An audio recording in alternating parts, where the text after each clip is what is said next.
چلیے اگلا سوال پڑھتے ہیں۔ کسی بہن نے سوال کیا ہے پاکستان سے، وہ بتا رہی ہیں کہ ان کے شوہر کام نہیں کرتے لیکن وہ کام کرتی ہیں، تو کیا شوہر پر زکوٰۃ فرض ہے یا بیوی پر زکوٰۃ فرض ہے؟ میری بہن،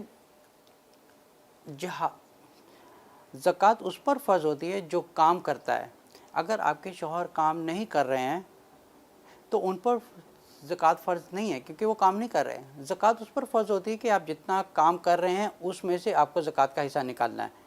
آپ اگر آپ کے شوہر ہیں، بچوں کی دیکھ بھال کر رہے ہیں، وہ گھر کی ٹیک کر رہے ہیں، ان کو جاب نہیں مل رہی ہے، تو ایک آپ سمجھیں کہ ایک عورت کا پھر فرض بن جاتا ہے وہ گھر کو چلائیں اگر آدمی اس قابل نہیں ہے، یا اگر آدمی اس قابل ہے تو عورت کا فرض ہے کہ وہ گھر بیٹھ کے بچوں کی دیکھ بھال کرے اور گھر کو سنبھالے۔ پھر اگر شوہر کام کر رہا ہے پھر اس کو اپنی آمدنی میں سے زکوٰۃ اس پر فرض ہو جاتی ہے۔ لیکن اگر عورت کام کر رہی ہے تو زکوٰۃ ایک عورت پر فرض ہے کہ وہ اپنی زکوٰۃ کا اس میں سے حصہ نکالے، کیونکہ یہ ہمارے جو 5 پلرز آف اسلام ہیں اس میں سے ایک زکوٰۃ ہے جو ہم پر فرض ہے۔ ہم اس کو ڈینائی نہیں کر سکتے، نہ اس کو اگنور کر سکتے ہیں۔ وی ہیو ٹو پے آور زکوٰۃ آن ٹائم۔ اگر ہم سورۃ نساء پڑھتے ہیں، سورہ نمبر 4 آیت نمبر 34 میں اللہ تعالیٰ فرماتے ہیں الرجال قوامون علی النساء۔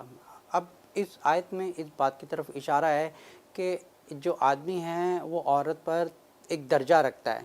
اب درجے کا مطلب نہیں ہے کہ عورت کے اوپر چڑھائی کرے یا کچھ ایسا، اس بات کی طرف کچھ اشارہ نہیں ہے۔ اس بات کی طرف اشارہ ہے کہ عورت گھر کو سنبھالے، گھر کی ٹیک کیئر کرے، کیونکہ فزیکل ڈیفرنس ہونے کی وجہ سے ایک شوہر پر فرض ہے کہ وہ کام کرے۔